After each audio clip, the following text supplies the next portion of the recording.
Well, hello YouTube, it's me, Fortmaster, and welcome back to the Game Theory Reaction, and this is the final mystery of Poppy Playtime solved. So yeah, it's been a while since anything Poppy Playtime has really come up at all, has it?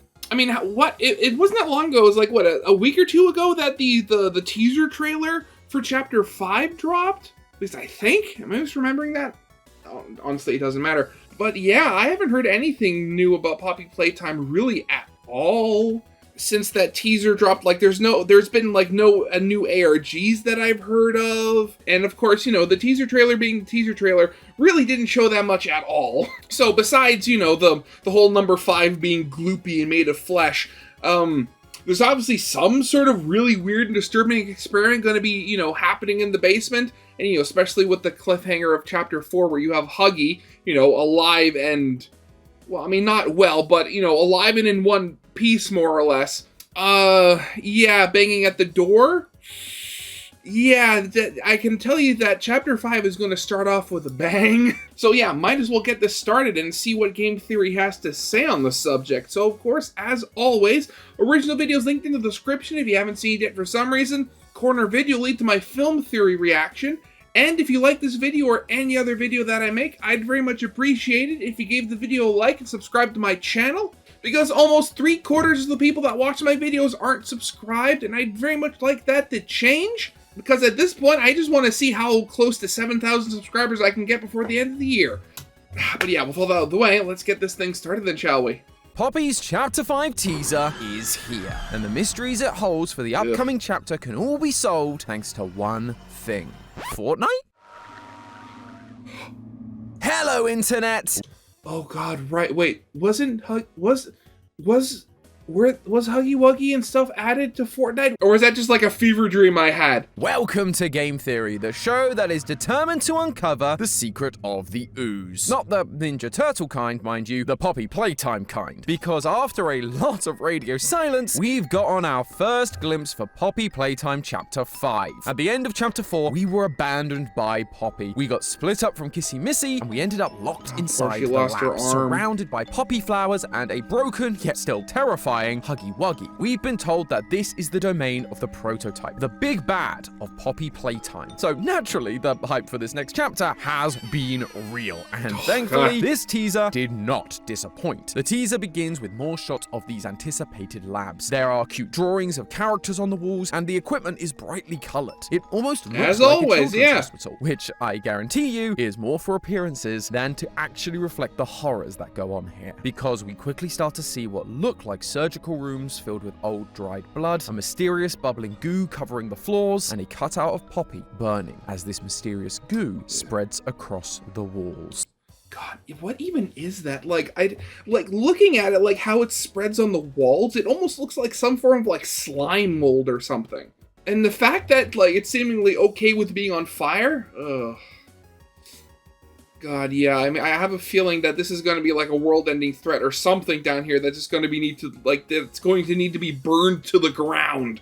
I've gotta hand it to Mob. They nailed the creepy, unsettling vibes for these teasers. And of course, this one is filled to the beaker brim with that stuff we crave, lore.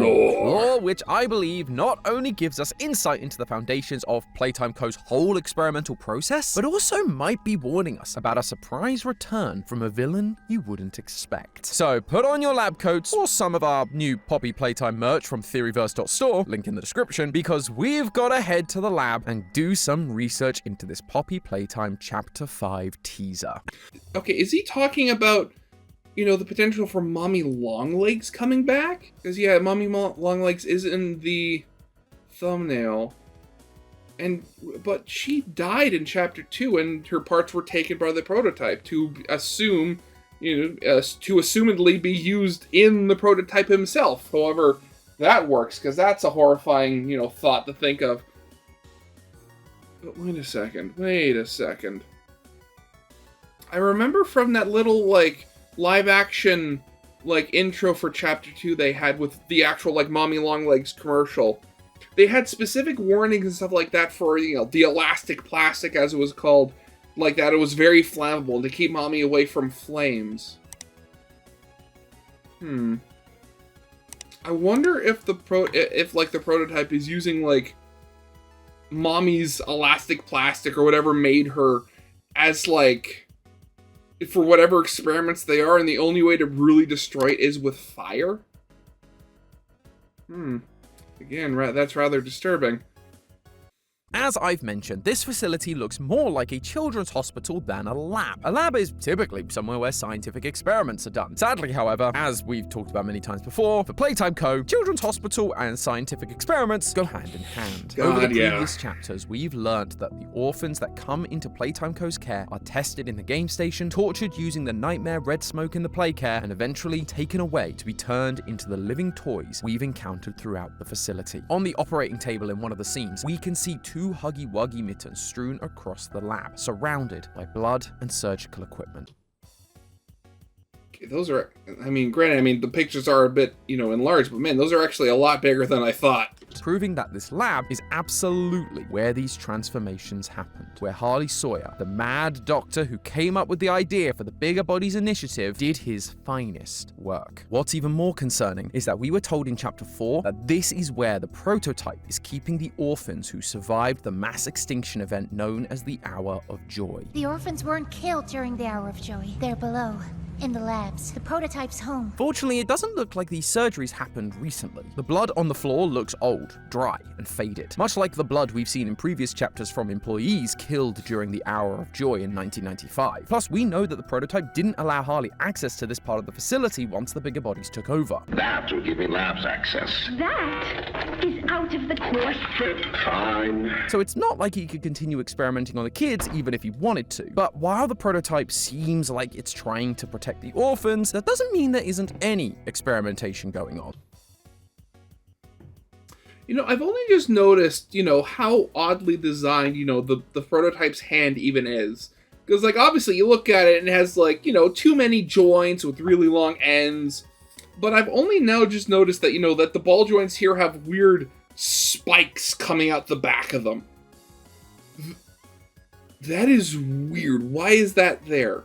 After we get shots of the surgical rooms, we are shown a room with the prototype's shadow creeping past in the hallway. But that isn't where the camera's focus is. The camera is instead drawing our eyes to the bright pink and orange bubbling goo that covers parts of the floor. Much like the gas mask in Chapter 3's teaser, this being emphasized shows us that this is going to be important to this part of the story. So, what is it? Well, just like with Chapter 3's teaser, I don't think it's wild to assume that this has something to do with poppies. They are basically the MacGuffins of this series, and have always been part of the scientific process for Playtime Co. All the way back in Chapter 2, we got this note on Elliot's desk about Experiment 814, where they were trying to revive rats by submerging them in poppy gel and then sending a current through it. This was where my brain immediately went when I saw the bubbling goop on the floor. This is the poppy gel that we read about all those years ago. Obviously, that gel didn't work. Experiment 814 is considered a failure, but the writer, most likely Harley Sawyer, believed it would be possible with larger subjects. We then never hear about this gel again, so it is entirely possible that Harley was right, and that this gel derived from poppies did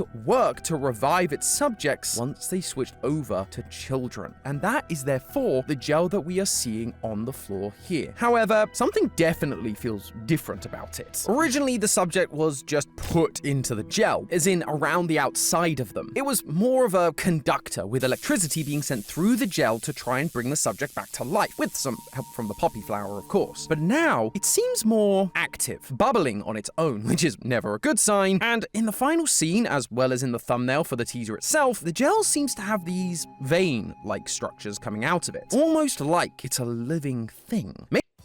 Again, it looks, especially on this one over here, it very much looks like how slime mold grows. It's very weird. So if these, maybe the idea is it's either a failed experiment or a successful experiment, who knows? And it's alive and it's searching out quote unquote victims to bring back to life or something like that. Ugh. Maybe this is how they created the physical biology for the bigger bodies. While they used some human parts, as we've seen in previous notes, a child isn't going to have enough muscles or organ material to stretch over something as tall as Huggy Wuggy. But that's entirely speculation. We have no way of really knowing exactly what this gel is. Or that's what I thought, until I found out that there is very important Poppy lore pertaining to exactly this in the most unlikely of places. Fortnite. Yes, you heard me right. Fortnite, the free-to-play battle royale, has Poppy Playtime lore. In October, Fortnite held their Fortnitemares event. And that name is almost as confusing as the Poppy Playtime line. But regardless, as part of a preview, the week before the event, Mob Entertainment released a map called Poppy Playtime Escape Trials, which included Huggy Wuggy and the ruined critters as enemies to avoid. It's pretty straightforward in that regard. However, hidden throughout the map were Poppy Playtime's iconic notes and VHS tapes. At first, I thought this was just going to be stuff we already knew. Repeats of notes and VHS tapes from previous chapters. You know, just trying to get new fans hooked and caught up. But oh boy, was I wrong. These notes cover so much new stuff that feels way too big for a random collab. For example, they just casually revealed Poppy's real name. Yep, the real name she had when she was a human before she died tragically in the 1960s and was turned into a toy by her father, Elliot Ludwig. Guys, we've been over this. Putting lore in a spin-off game is one thing. Expecting audiences to solve complex ARGs to keep up with the story is another. But this? There are so many people who just won't know about this stuff simply because they don't want to play Fortnite. You're an indie horror game. Battle royales and indie horror games don't always have the best crossover audience. God, okay, honestly, trying to think. This is almost as bad as them hiding lore on those NFTs that they tried chilling. Like back, oh god, that was years ago at this point, but like, oh god, that's horrible. Why? I mean, like, that's like one of the things that like a lot of people criticize modern FNAF for, where like, oh, they don't include like all the lore in the games, and you have to go like, you have to try to like fix, like, you have to try to figure out things by like looking at how like stuff is treated in the books and stuff like that. But hiding lore in a literal completely different game, why? What's next? Does your Minecraft collab have crucial lore? Oh, please don't tell me your Minecraft collab has crucial lore. There's a Minecraft collab? What? Anyway, there's a note you can find that is a diary entry from her, telling us she's 11 in March of 1960, and she even signs her name. And that name is, drumroll please, Poppy. Yep, it's just the same name. I guess even the most creative minds have their off days. However, that isn't the note I wanted to focus on. Okay, so he quite literally named the doll after his daughter. Okay, I guess that makes sense. That's adorable. Instead, I wanted to draw your attention to this document from Eddie Ritterman, the head of research, that was sent to Leith Pierre and Harley Sawyer, other executives at the company. Quote, poppy seed isolate, strain N12, times 100, organized fertilizer, synthetic amnio, 18 drums. As always, we made sure to source materials for the growth medium from our carefully selected vendors. No issues to note. I believe these amounts should suffice for our initial steps. Okay, a lot to unpack there. Like, what the heck is organized fertilizer? Did they mean organic? Or is this some kind of fertilizer that's able to arrange itself? Fertilizers, get in line. Single file. You, head over to Sector C, Quadrant 12, now, or it's the compost pile for you. I'm kidding, of course. The main thing that actually stood out to me was that these materials are being sourced for a so-called growth medium. So, not only was I right about this definitely being poppy related, with poppy seeds being one of the 3 ingredients, but it also seems like we were on the right track with the idea that this goop is in fact used to grow something as part of their experiments. So great, theorist instincts for the win. But as this franchise loves to do, we can go a level deeper. See, there's one other ingredient on that list: synthetic amnio. Amnio is shorthand for the term amniocentesis, a procedure that involves taking a small sample of amniotic fluid for testing purposes. However, given the term is preceded by the word synthetic, and they're ordering 55 gallons of the stuff. No, 18 drums. Actually, wait, how big is your average oil drum? Because I'd almost imagine, oh, that 55 gallons is in each drum. Like 18 55-gallon drums. 55-gallon drum right here. I have a feeling that they aren't referring to the procedure, but the amniotic fluid itself. Amniotic fluid acts as both a protective cushion for fetuses growing inside the womb, but also helps deliver nutrients, water, and biochemical products to the fetus, which is interesting to bring up given a huge part of my previous theory was about the study of embryology. Embryology is the science of studying I remember embryos, that sex from the cells, last and one. fertilization, and how you can alter their development and evolution through external factors. And we learnt about that from a document that we found in Harley Sawyer's possession during his time in the Young Geniuses program, a program run by Elliot Ludwig many decades ago to help continue the push for scientific advancement. So I theorized that this was how Elliot, and therefore Harley, at least in part, were creating these living toys like Poppy, altering embryos that would grow into whatever toy body they were given. But not only is amniotic fluid connected directly to the idea that embryos are being used, it would also imply I was right about that last bit. Want to know a fun fact about amniotic fluid? The fetus doesn't just swim around in it, it ingests it, and doing so helps form things like the gastrointestinal tract. Now, remind me, what particular part of these living toys keeps coming up? Oh yeah, their digestive tract. Right, yeah. And how the fact that, the vast majority of them require food and stuff like that. Ugh. In the original Poppy trailer, we were told that the prototype has a digestive tract like all the others, it just didn't need to use it. Ever since then, we've been reminded again and again that these toys are hungry. My stomach, it hurts. Mine too. When's the last time you ate? And given this fluid is labeled as synthetic, it means it's man-made, therefore able to be modified to do so much more than just the digestive tract. Which I really have to wonder, where are they sourcing these, these materials from in the first place? Because they said, getting them from trusted vendors and stuff like that. But, granted, I may not be the most up-to-date when it comes to certain areas of science, but synthetic amniotic fluid is not something I think exists in real life. Actually, just as a side note here, that the whole amniotic fluid thing, that does remind me, and it was actually something that might connect to why some people are autistic or on that autism spectrum, it was never conclusive. But there was a relatively small study done in Denmark where they compared where you had mothers who donated sections of the amniotic fluid when they gave birth, and then they compared those records of what was in the amniotic fluid compared to and then they compared the amniotic fluid to the people and see how they developed when they later on in life, and they said that there was seemingly a connection between elevated levels of estrogen in the amniotic fluid and people that developed some form of autism, which that's weird.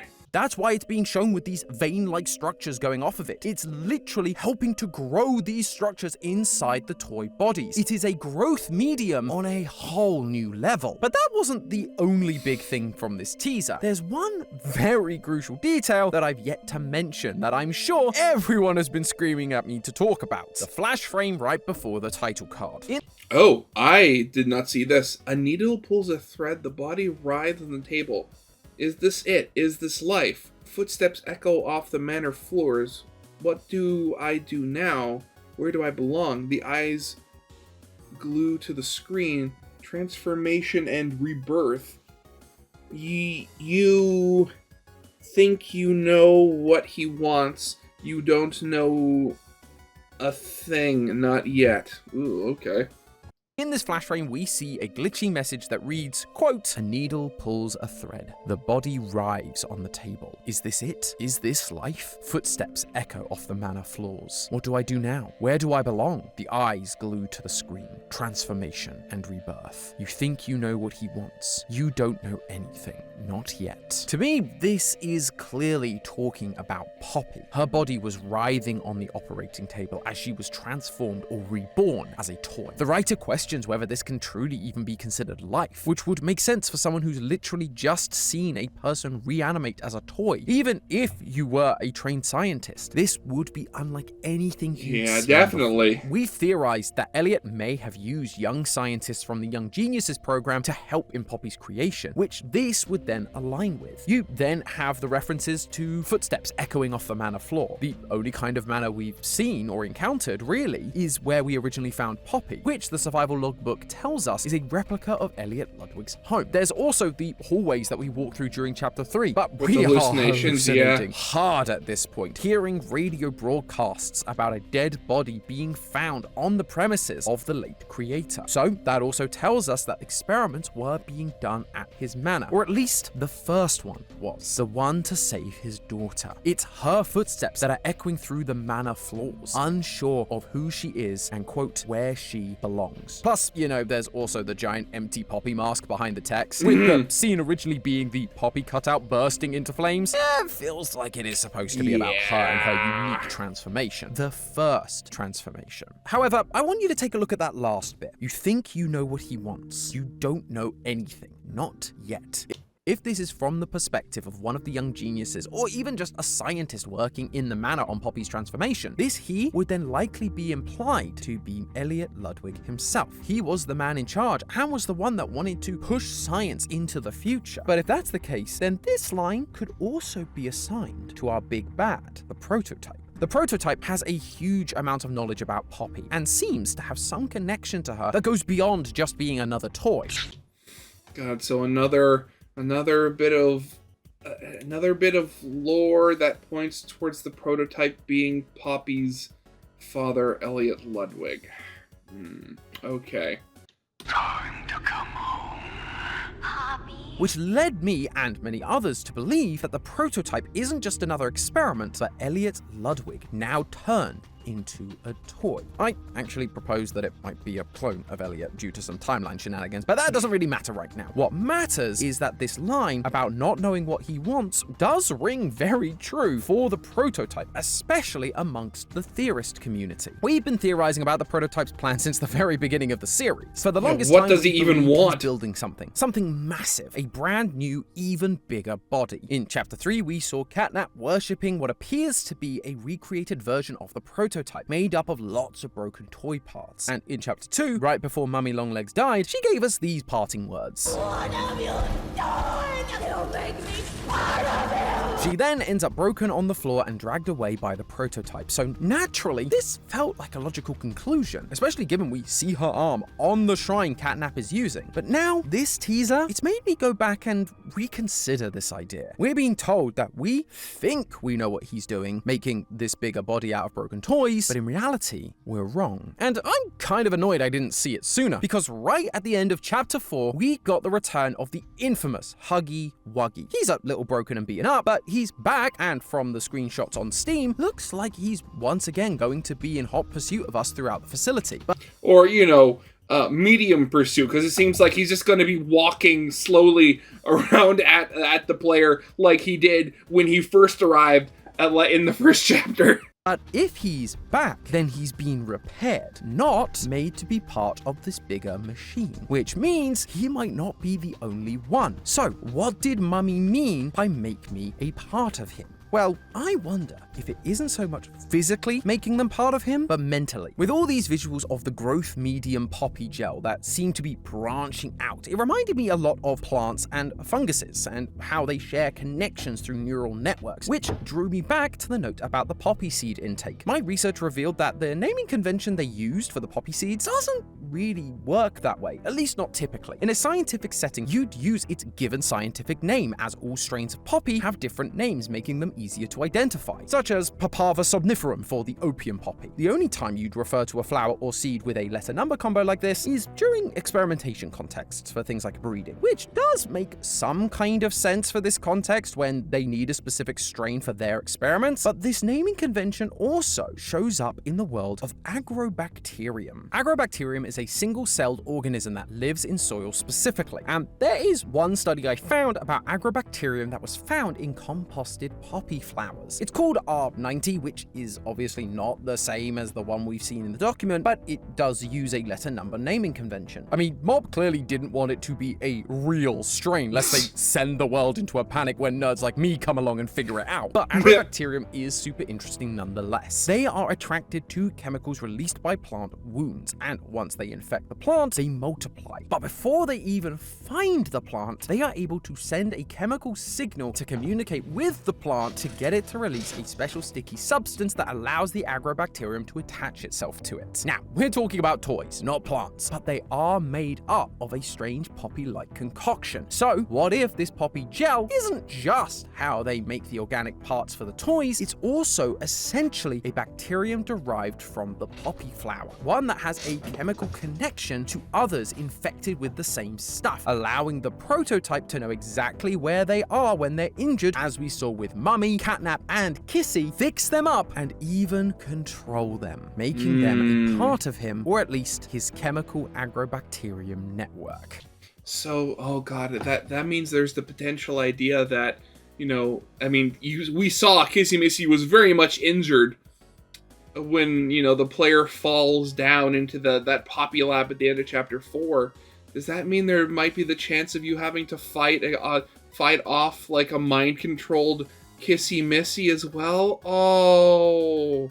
Oh, that'd be horrible. Oh no. But here's the thing, if that's the case, then who's next? Huggy has already been revealed, but if 1006 is gathering up old toys we've defeated and bringing them back, maybe even making them more horrifying than before, which one of the many, many, many defeated monsters could it be? My money is the one who put us on this path to begin with. What have you done? You make me part of you! Yep, I believe it's going to be Mummy Longlegs, and here's why. Mob cannot let go of this character. We defeated Mummy all the way back in chapter 2, but since then she keeps showing up in other pieces of wider media. We get her appearing in artwork for things like Halloween. We see her continued presence in posters along with Daddy and Baby Longlegs. She even got an extra double-page spread in the orientation notebook, unlike Poppy and Huggy, who only got a single double spread each, which seems strange considering they're basically the faces of the franchise. But the big inclusion has been in the form of notes and VHS tapes. In the chapter 3 ARG, we got an incident report where a girl had a mental breakdown during the night due to the red smoke. That girl was Marie Payne, who would later go on to become Mummy Longlegs. And now we've gotten a bunch more notes and VHS tapes about Marie Payne and Mummy Longlegs thanks to, you guessed it, Fortnite. We have a note introducing the Longlegs family of toys. There's another about how Mummy Longlegs was introduced to experiment 1223, a color-swapped counterpart that they compared to Huggy and Kissy, so likely Daddy Longlegs. This actually ends up going badly and Mummy killed Daddy, with a different note discussing her integration into the game station after that incident. And then we...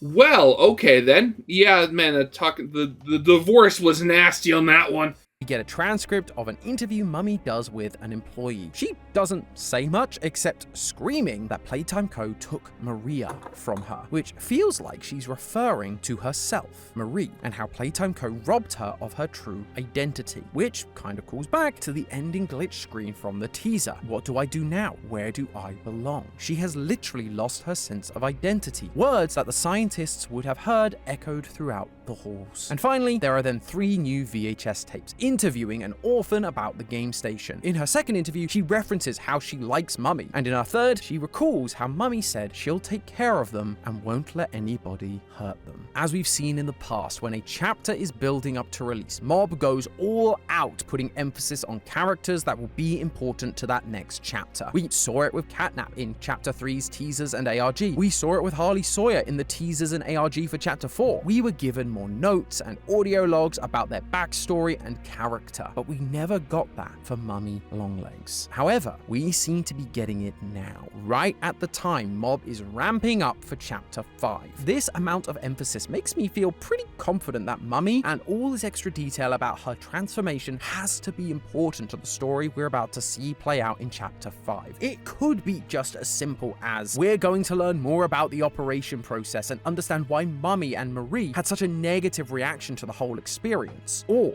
it's because because we're getting a surprise return from Mummy, just like Huggy. Maybe broken, or maybe she's been infected with more of this poppy gel, growing her into an even more horrifying monster, and making her a part of the prototype's hive mind. But I guess we'll just have to wait and see. In the meantime, theorists, remember, that's just a theory. A game theory! Thanks for watching. Well, It really is something, isn't it? Now I'm very much wondering, because, like, again, all the other well, not all, but, like, all the most recent chapters that Poppy Playtime has gotten have always had, you know, the whole build-up as, you know, Tom described it, you know, the ARGs and the trailers and stuff like that. Now I'm very much wondering when, you know, Chapter 5's ARG and stuff like that is going to appear, because, like, it's the grand finale of the game. Chapter 5, the end. You'd suspect that there'd be some sort of, like, big build-up to it. And so far, all we've gotten is this one teaser, so I would hazard a guess that's probably sometime next year. But when exactly? And are we actually going to see Mommy Longlegs again? But yeah, that's definitely going to be it for now. So yeah, I hope you guys liked. If you did, leave a like, subscribe if you have not, and I'll see you guys next time. Goodbye.